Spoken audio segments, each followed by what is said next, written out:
Hey everyone, Brian with Nichols Marine down here at Norman. We are looking at my last 2025 Chaparral 267 SSX. 26 footer, HTX power folding hardtop. Of course, we've got our Infinity power step, Volvo dual prop, Lenco trim tabs,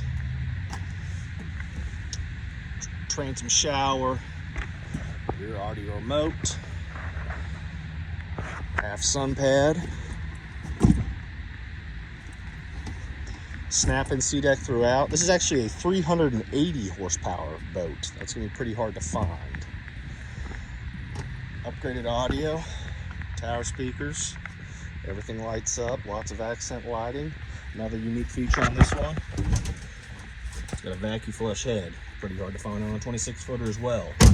Connectivity package, you can have a series of phone chargers, plugs, and the rear view camera on the boat.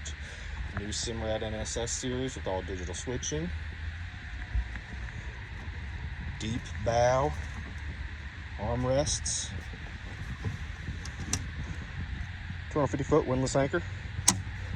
Like I said, this is my last 2025 model Chaparral 267.